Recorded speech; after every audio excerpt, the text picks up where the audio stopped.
Hallo julle, rooi wat? Dis Friskie Mariski en dis tyd vir nuus in 'n nutshell. Nuus in 'n nutshell, trots geborg deur Holle Afrika se klub Mau.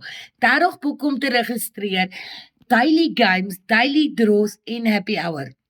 Okay julle, die dag het aangebreek en ons grootste chommie Louis Liebenberg was vandag weer in die Bronkhorstspruit Hof. Vir die van julle wat nie mooi kan onthou nie, vroeër die maand het hy in die hof verskyn, toe het hy in die Moggiesrot in sulke bekgeveg gekom, dat sy nie net die bail application se muur gestop het nie, maar hom gestuur het vir evaluasie.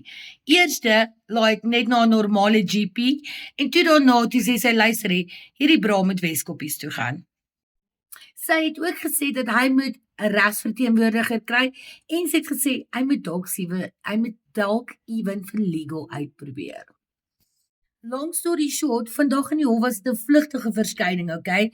Die hof het gehoor dat Louis up to 6 maande kan wag vir 'n bed, okay? Toe hulle op die 7de Augustus gebel het en gehoor het, toe was hy soos nommer wat? 137 or something ridiculous like that. En toe hulle weer vanoggend gebel het, toe hoor hulle dat hy 98ste in die ry is om by Weskoppies op ingeboek te word. En hy kan nog steeds omtrent 6 maande wag.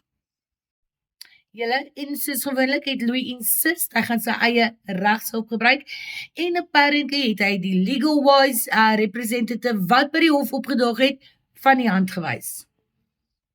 So long story short, die saak is uitgestel na 17 November toe, waar hy weer vir bail sou aansoek doen, of dalk 'n antwoord gee, of hy dalk by Weskoppies al ingeboek kan word.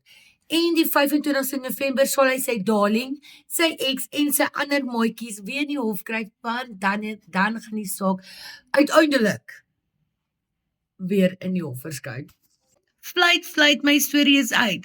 Like, share en comment, en julle, ek sal julle intussen met nog 'n episode van my These Are the Days of Louis Liebenberg entertain.